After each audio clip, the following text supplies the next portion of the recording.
Ubial to give us updates about in part of our pre-SONA series. Secretary Ulbial will also share snapshots of the administration's one-year accomplishments leading to the SONA. So this morning, we'd like the Malacanang Press Corps to please join me in welcoming Secretary Pauline Ubial. Okay, good morning, everyone. First of all, I would like to read the press release on DOH position and update on Marawi City.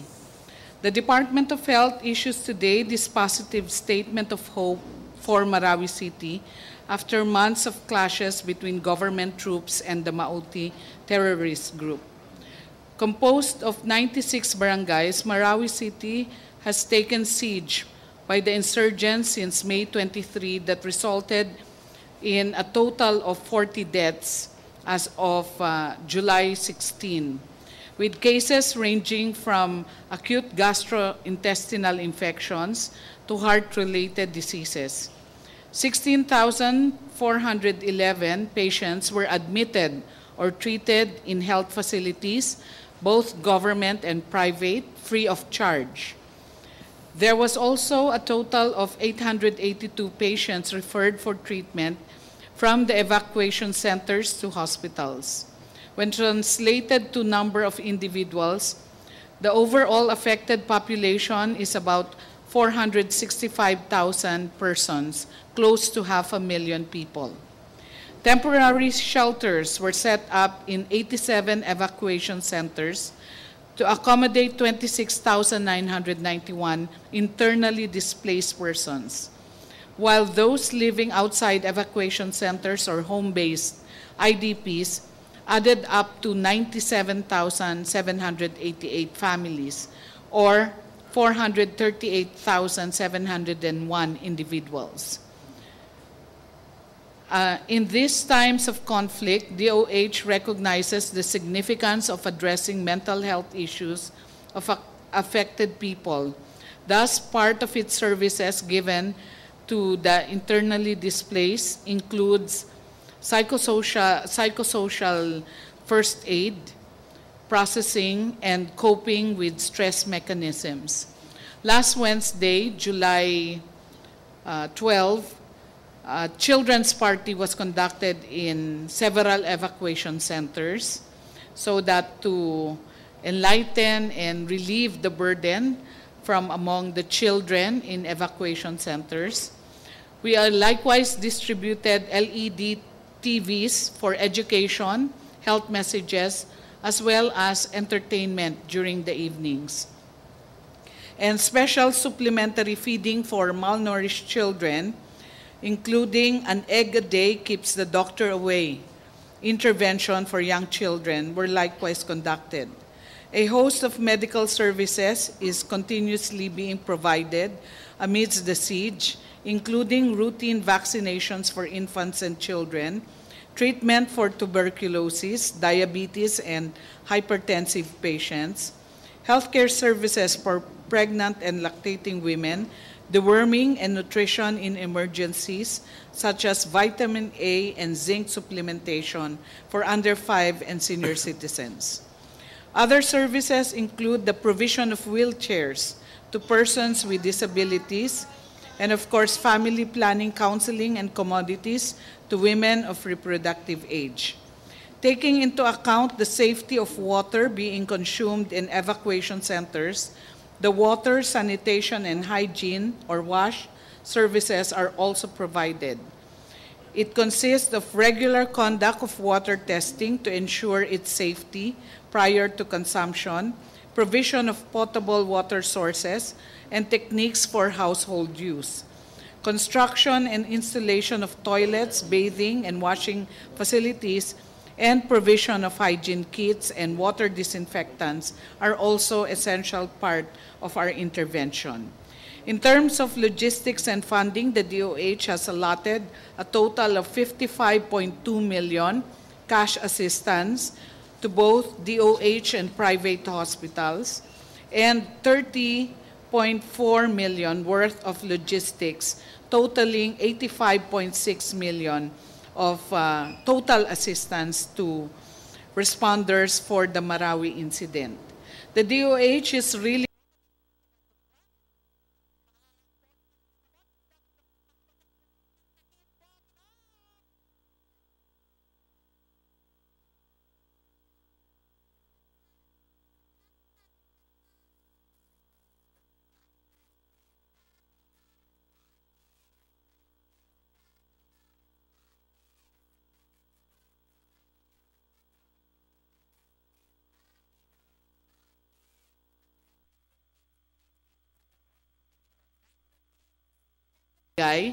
one polyclinic for every 100,000 population, one lying-in facility for every 50,000 population, and one hospital bed for every 800 population. So what we are preparing for the rehabilitation of Marawi is really the ideal setup of what we propose to the President as the Cuban model.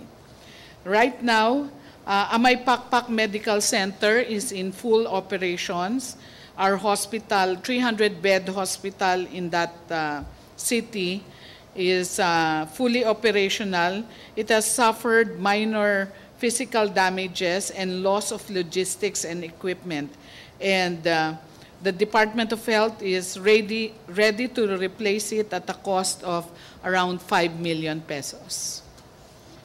In the meantime, for the SONA, we are happy to report to our people that we have prepared our report of the 365 days of the Department of Health, which focuses on the marching order of the President of take care of the poor. This was the directive of President Rodrigo Roa Duterte upon my assumption to office. The DOH set out to epitomize the President's malasakit and compassion for the people through the Philippine Health Agenda.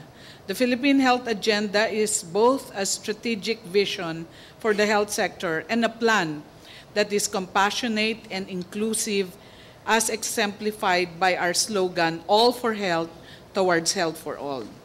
We have improved transparency in all our offices by adopting initiatives for freedom of information, strengthened our fight against corruption through the newly created Task Force Against Corruption. The President has also shown his support for the health of the people, exemplified by 3 executive orders passed in the last year.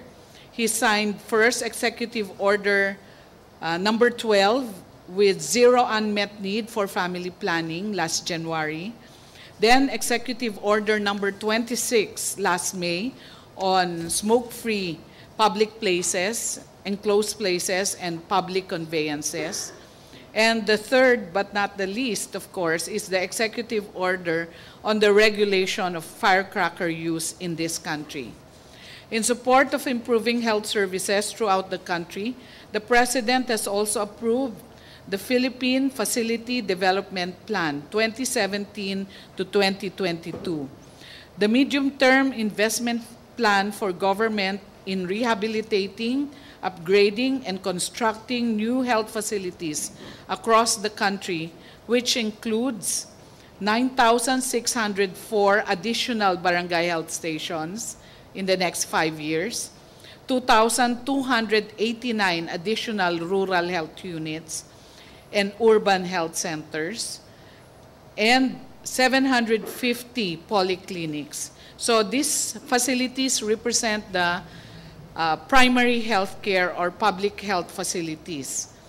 And additional, in terms of hospital or personal care, 42,856 additional general hospital beds, and the creation of 2 mega hospitals, which are our concept of a PGH-like hospital that will be located in Visayas and Mindanao to provide almost all types of specialty services and serve as the ultimate referral center for major island groups outside Metro Manila.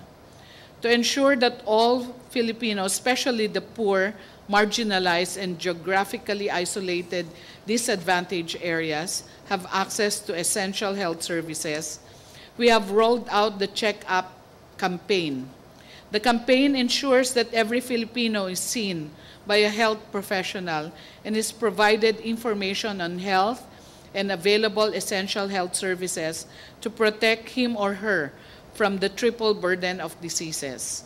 Since July 2016, around 19 million poor Filipinos were seen by a health professional in this campaign.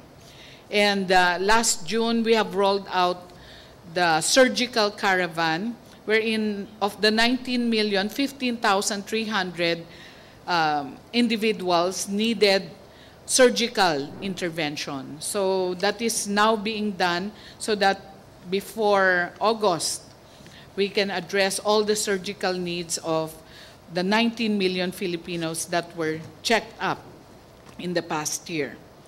Despite the risk involved, the DOH deployed a total of 289 doctors, 14,486 nurses, and these nurses are now serving in conflict-affected areas of Marawi as well as the earthquake-devastated area of Ormoc and Kananga.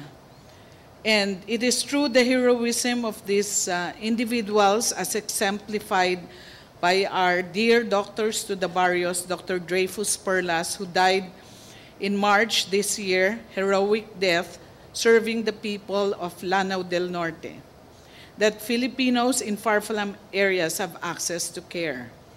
We have worked with PCSO, PhilHealth, DSWD, to facilitate access to financial assistance of the poor who need health care. By the end of the year, all NHTS and poor patients admitted in government hospitals no longer need to line up at DOH, PCSO, PhilHealth, or DSWD offices to receive medical financial assistance. This will now be processed at the hospital that they are admitted. So these are some of the encapsulated snapshots and accomplishments, highlights of the Department of Health under the 365 days of President Rodrigo Roa Duterte. Thank you. Questions? Okay, the floor is now open for questions. Yes, Pat Manguni of TV5. Secretary Ubial, good morning po. Ma'am, you mentioned earlier about a slain doctor from a far-flung area. Meron na naman po sa Cavite recently. Can we get a statement, ma'am? Why do you think this happened and who did this? Thank you. The slaying of the doctor, he was actually murdered point blank by riding in tandem assailants, is still under investigation. So we have not uncovered the reason for such murder of our doctor. But actually, to our count, there are 4 health workers already subjected to senseless killing this year. The first was Dr. Dreyfus Perlas in Lanao del Norte. The second was a doctor in Cotabato City. Attending to patients, was gunshot or subject to gunshot in broad daylight. And the third was another health worker from DOH ARMM and whose throat was slit in front of his pregnant wife in Arakan Valley, North Cotabato. And the fourth one is the Provincial Health Officer of Cavite. So, ma'am, how do you think we can protect these doctors from crimes like these? Yes, we're calling on the police and our security and investigation agencies to fast-track the early resolution of these cases. and to bring to justice those who perpetuate these acts, because that's the only way we can actually protect not just the health workers but our people in general, to make sure that those who perpetuate the crime are brought to justice. Any more questions? Tia Renada of Rappler.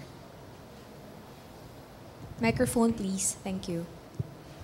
Hi, ma'am. Ma'am, could we just have the latest update on the number of deaths in evacuation centers as of today? Yes, as of today, we have recorded 40 deaths in Marawi evacuation centers, and 20% are due to complications of acute gastroenteritis, 15% are due to pneumonia, and 12.5% due to sepsis. Now, I'd like to point out that all of these deaths are home-based evacuees. So they did not come from established evacuation centers, but they were internally displaced persons coming from home-based evacuees. And they died, all of them, except for 2, died in health facilities. The 2 patients died in transit, one being transferred from Amay Pakpak Medical Center to another hospital when the hospital was closed in May 24. So that was one of the first few casualties because this patient was being dialyzed.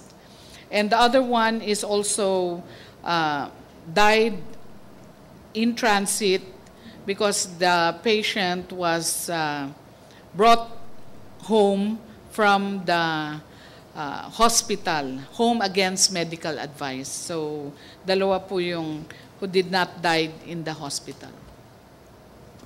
So, ma'am, just to clarify, none of these evacuees stayed in evacuation centers?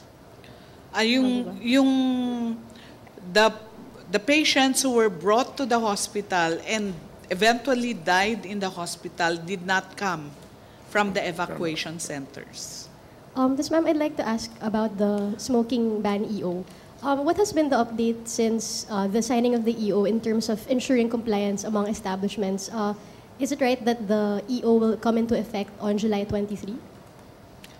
It's July 22, and it will be implementable because it is an executive order. So it doesn't need an IRR to implement it. And the major players for its full implementation would be the local government units and the other national government agencies like PNP, MMDA, and of course the Department of Health.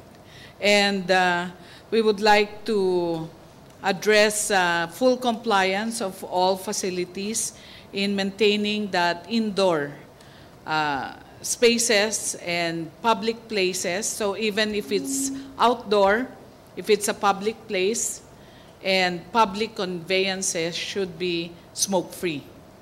Ma'am, are you confident that there will be full compliance by July 22, given that the EO has very specific requirements for designated smoking areas? Like, there's a requirement for automatic doors, and so, ma'am, do you think that are you confident there will be full compliance by that date? Well, the problem is it's very difficult to comply with the executive order, particularly if an establishment will put up an indoor designated smoking area. So we're advising establishments to actually, hopefully, just establish outdoor designated smoking areas because it's easier to comply with that. We're expecting that there might be some non-compliance, but I hope that our people would see the the light of complying with the executive order because there will be sanctions. Last question from me. So, ma'am, the sanctions, will there be a grace period? Like July 22, some establishments don't comply. What will be the sanctions on that day or in that period of time for those who don't comply? Well, we will leave that up to jurisprudence if they file cases against the violators, but it will be implemented on July 22. It's effective on July 22. There's no grace period. Okay, next question. Joseph Morong of GMA7. Just to continue on the topic, advice niyo dun sa mga restaurants or maybe mga bar owners who want to establish mga indoor smoking areas. So just to simplify the idea, ano yung meron dapat dun?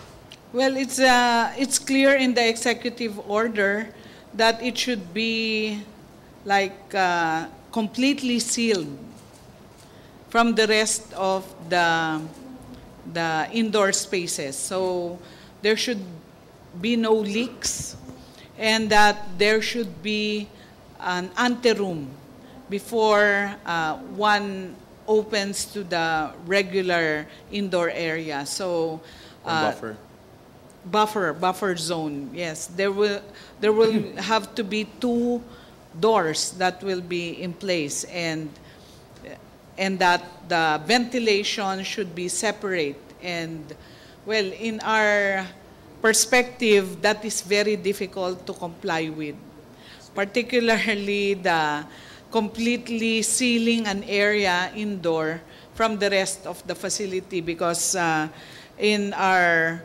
many experiences, and it has been shown in studies abroad, that it is really very difficult to seal off a part of the building or an establishment from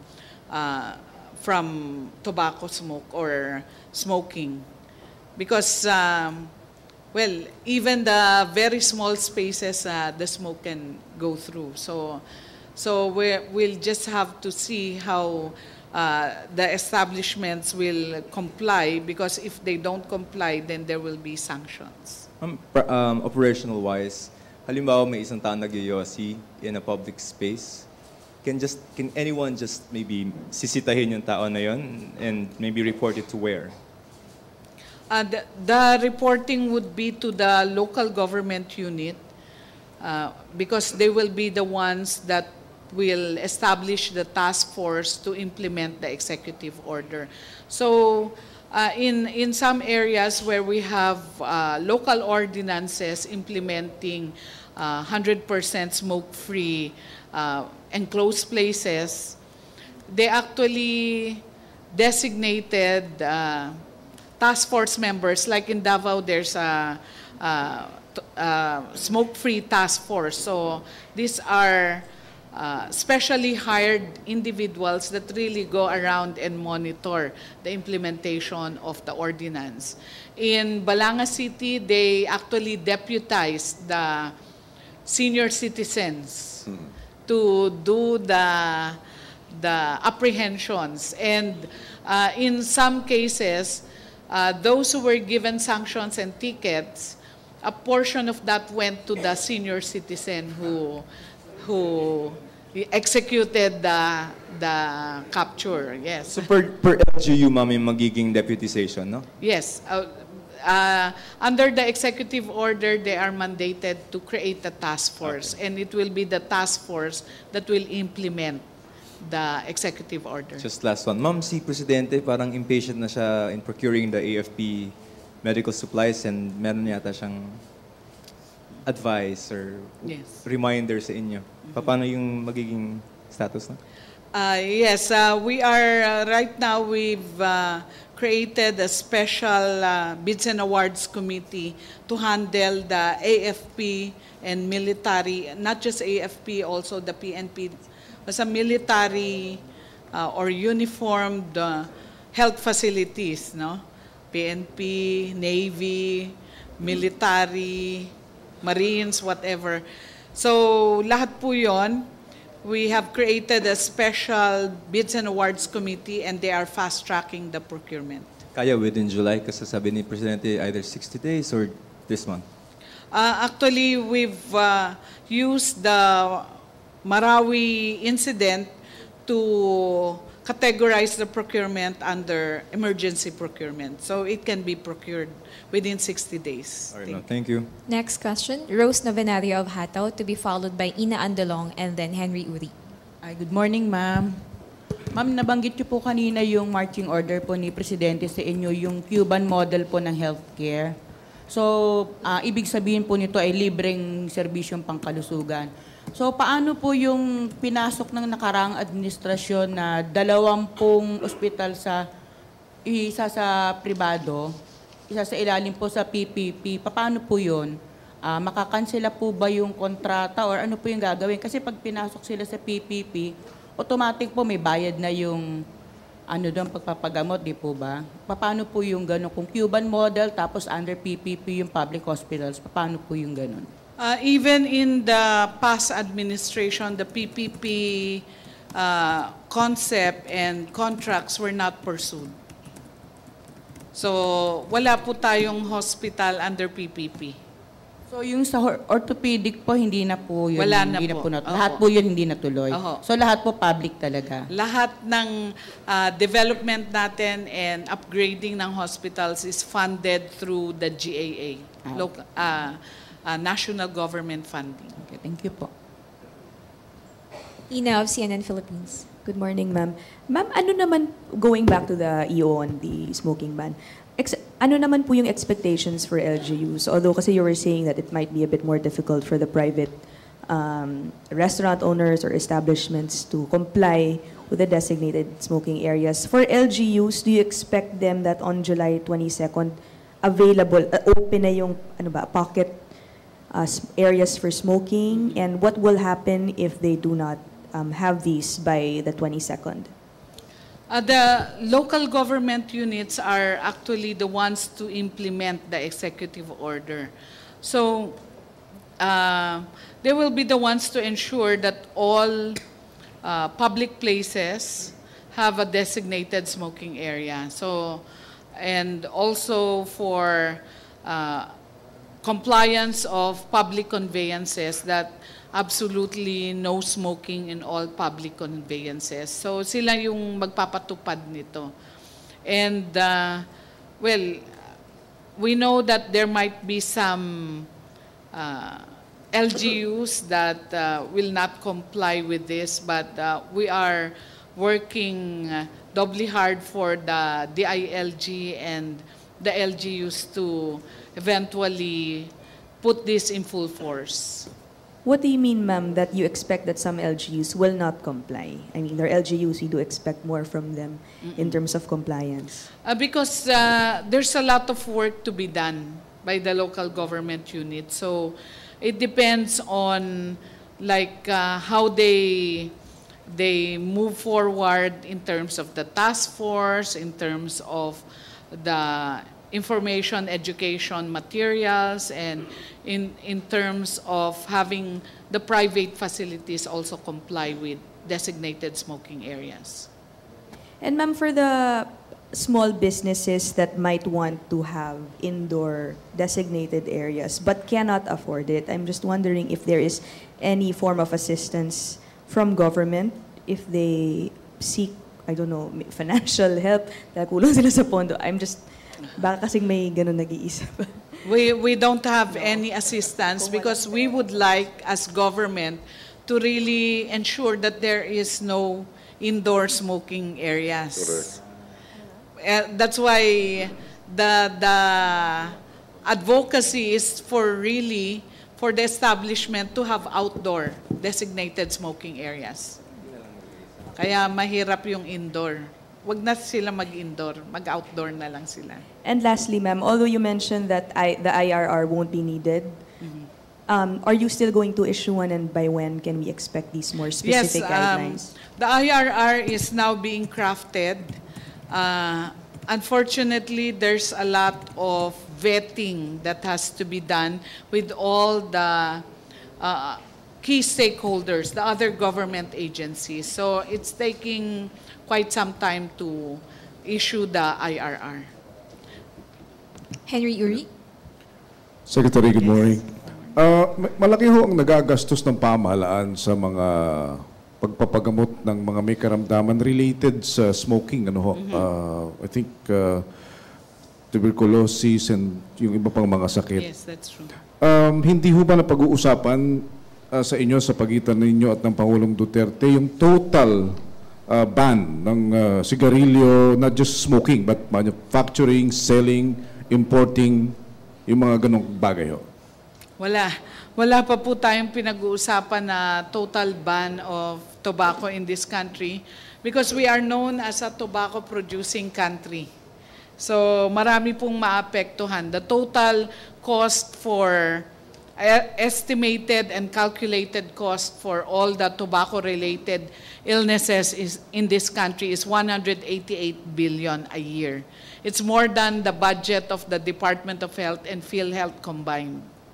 So malaki pong parang kawalan sa Pilipinas nung patuloy na paninigarilyo ng ating mga kababayan. And we're not just talking about the individual effects to the smoker but also second-hand and third-hand smoke. Pero kung kayo ang tatanungin, payag ba kayo na magkaroon na tayo ng total ban sa sigarilyo? Well, the World Health Organization and most of the health organizations are pushing for a tobacco-free world. Okay. Because there's no useful use of tobacco. Anong parusa ulit dun sa mga lalabag sa smoking ban, please? Yes, teka lang, babasahin ko. It's a fine for individuals. Ito. Okay. Teka lang po. For individuals, it's a fine of 500 pesos to 10,000 pesos, depending on the number of offenses. And for establishments who violate, it's also a fine. Ayun. And, fine of 5,000 pesos or imprisonment of not more than 30 days. So meron pong imprisonment. Yung for establishments. Okay. Last question, ma'am. Overall health status of the nation under Duterte administration, kumusta ho? Malusog ba ang buong sambayanan or nagamot na ba natin yung malnutrition? Marami na bang mga nagkakasakit na nakaka-afford ngayon ng mga basic consultations lalo sa mga government hospitals? In the past 365 days, we were able to ensure that the poorest Filipinos have no balance billing in government hospitals. No? But still, the out-of-pocket expenses in general for the population is still very high at about 56%. So, yun pa rin yung hinahanapan natin ng paraan so that we can bring down out of pocket. So, even the not so poor and the not poor, gusto natin matulungan in terms of their health expenses. And in terms of the disease occurrence, it is very difficult to bring down diseases in 1 year alone with interventions. It takes about 5 to even 10 years of consistent intervention to bring down diseases. Like for example, tuberculosis. We're one of the highest tuberculosis prevalence in this part of the country. 322 cases per 100,000 population. In other countries, it's about 22 or 27. Sa atin, 322. And we can only bring that down if we consistently and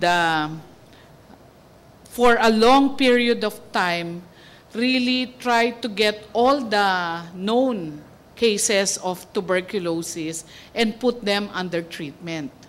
Unfortunately, because of the nature of the disease, no, and the stigma that is attached to it, many Filipinos don't seek treatment. Even sabihin natin, inuubo na sila ng 2 weeks or more, even if the drugs are for free, they don't go to the health center. So that's really a big challenge. And what we try to do in this administration is to really bring out to the people the diagnostic facilities. Kasi sa ngayon, mga health centers and the hospitals lang ang kaya mag-diagnose ng TB. We want to bring in mobile teams to go to the community and diagnose TB in the communities, even in far-flung areas and hinterlands. So consistent dapat for the next 5 years, and we can have siguro the cases of TB. But for other diseases, like for example, HIV/AIDS, no, it's still going up, and the way to also address HIV/AIDS is really to get to all positive cases and treat them. Unfortunately, yun rin ang problema natin because of the stigma. Many of our people who are doing risky behaviors don't get themselves treated.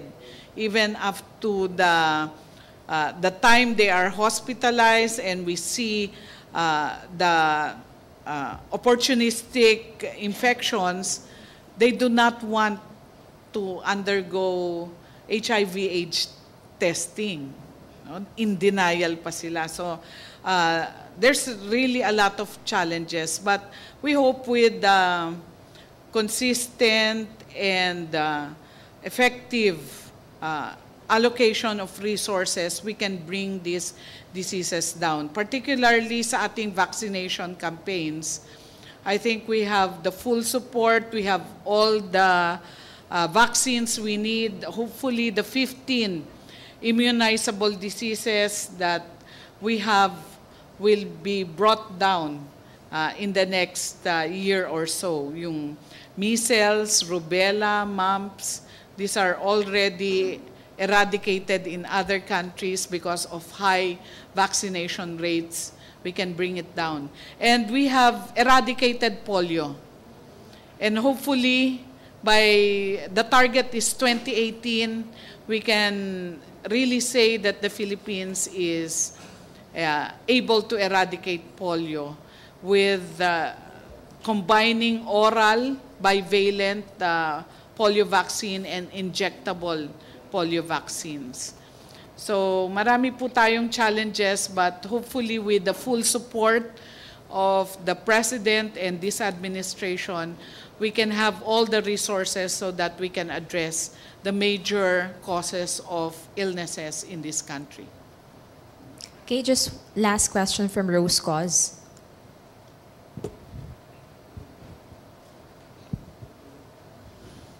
Hi ma'am, good morning po.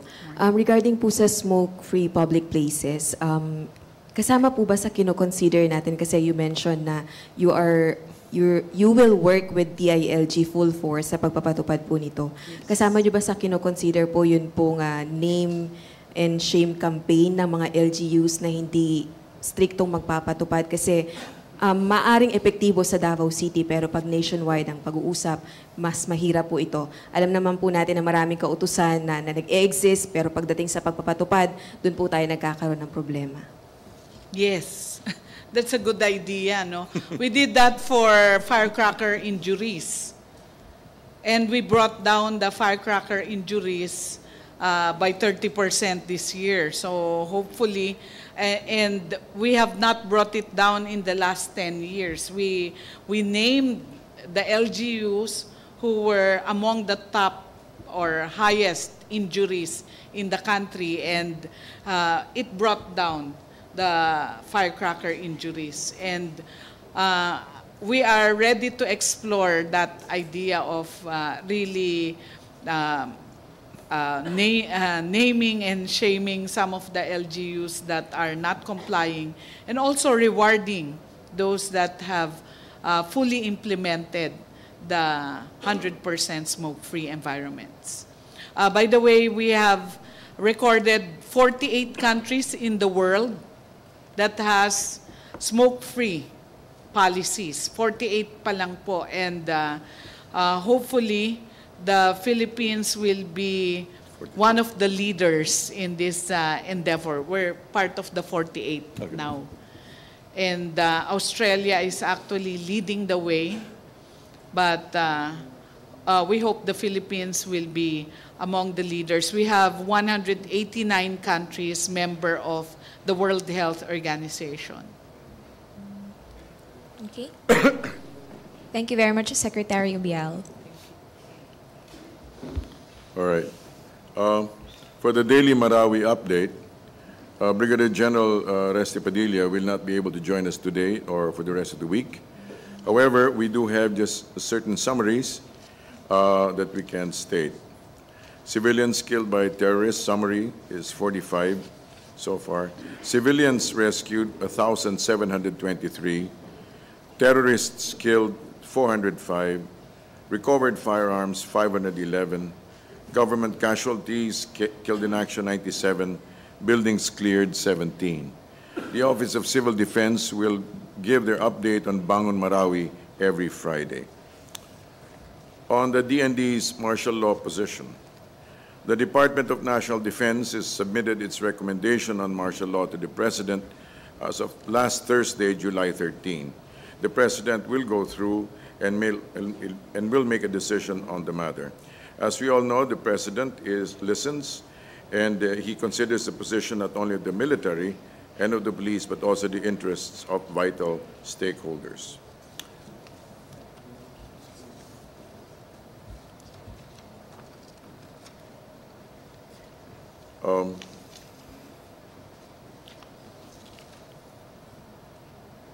We're open to a few questions.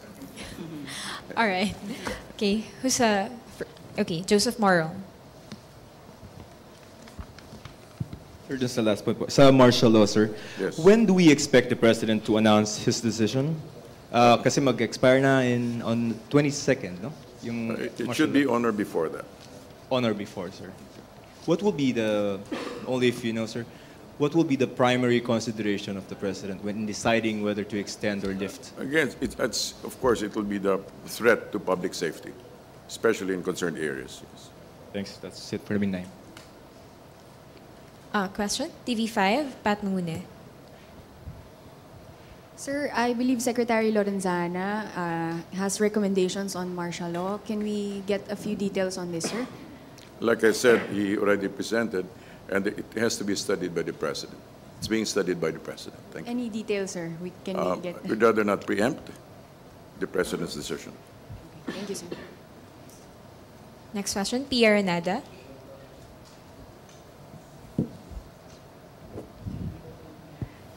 Sir, could we just have the palace reaction to the new Pulse Asia survey on the 82% approval rating of the President? On the what? 82%.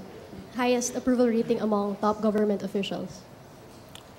It's pleasant news. Thank you. Could you elaborate, sir? Because, sir, he's the highest out of all the top government officials. Well, of course, at the end of the day, he will not claim it for himself. He will give due credit to his cabinet, and to the participation of all agencies. As he very well knows, it's not just him, although he stands, is out front. But he will credit it also to the participation of the rest of the cabinet and the different agencies. Thank you. Dexter Ganibe, DZMM. Sir, going back doon sa recommendation ng SND, ng AFP, doon sa martial law. Sir, without preempting kung ano magiging desisyon ng Pangulo, ano po yung in-gist, yung rekomendasyon? Would it be an extension or lifting of the... Let's just wait for the President to make the final announcement. Thank you. Yes, sir. We will be waiting for the president for his decision. But ano po yung nire-recommenda ng AFP sa kanya? Hindi ko pa alam kung ano yung nirecommend exactly. I cannot comment on that. But again, like I said, it will be hinging on public safety. Safety especially and whether or not the threat can be duly addressed, has already been sufficiently addressed. So binabanggit, sir, na mayroon pang threat doon sa kanilang recommendation? Hindi ko po nabasa. Thank you. Okay, thank you, sir. Any more questions? That's about it. None? All right. Thank you very much. Yes, Mr. Ross. Okay, Ms. Cos, yeah. Sir, natanong po to last week, pero ideya na po kayo kung matutuloy yung meeting ni President Duterte with the senators tomorrow? Tomorrow? Yes. I'm not sure. At tonight? I believe so. I mean, I believe that's part of the agenda. That's part of his appointments. And the agenda will be about? We'll just have to wait on that. It's not published. The agenda was not published. How about po yung pong extension ng martial law and the BBL? The BBL will be submitted to the President this afternoon. And then that's exactly where this No, it will be submitted this afternoon. So most likely po, ang meeting ng Pangulo with the senators will be about BBL? Yes, I suppose so. It's safe to conclude that it will include that. Okay, thank you po. Okay, Pia Gutierrez, ABS-CBN. Sir, tanungin lang po yung reaction ng Palace on criticisms regarding President Duterte's latest rape joke. You know, I think we need to understand what he really said. Basically, it's not a joke. It's a very serious statement. That's actually saying, kumbaga parang sinabi, believe naman ako kasi gagawin mo, alam mo, ikamamatay mo yan. You know. It's a sarcastic statement. It was not a joke. So the President was taken out of context by the media. Well, let's put it this way. We do need to clarify certain statements. And like I said, he was quite serious about that. Na gagawin mo yan, alam mo yung magiging kararatnan yan. So, you know. Okay, Cassie Valente. Why does he like, why does he like rape jokes? It was not a joke, Mr. Moro. I said it's a very forceful statement. Okay. Kathy Valente Remate. Chris Jose. Sir, malapit na po yung SONA. Yes, ano pong paghahanda ang ginagawa ng Pangulo from this day hanggang sa Sunday? Alam ko, as far as I know, there will at least be one run-through for him. And basically, it's all making sure that his message is what we all know already what he's done. So it will be basically a summary of what has happened in the past, a clarification of his position, and looking forward. Yung pong sa isusuot niya, sino pong gagawa? Ay, hindi ko po alam kung... Thank you, sir. Thank you. Sorry, Chris Jose of Remate. All right. Pia Renada of Rappler. And then Pat Manguni of TV5. Sir, is the President doing anything different for SONA this time around? Any new thing we're doing for SONA? As far as I know, he's just simply going to be speaking from his heart. Sir, candid? What do you mean? Candid speech? Come again? It's not a prepared speech? Is that what you're saying? There is a prepared speech, but basically it will try to capture what he really intends to say. It intends to capture what he means. Sir, and what is the palace reaction to, because the President's rape remarks have affected some of his policies already. For example, a Bangsamoro member resigned because of a previous rape remark. Sir, does the palace have anything to say about how his rape remarks affect policy, affect his key promises? Does the President plan to change the way he speaks since it already affects some of his major promises? Like we said, people have made comments regarding that matter, but as we have already seen, the President is more than just jokes. The majority of the people, especially the masses, really get him. In fact, in the words of Congressman Lucy Torres, we get him. We really get him.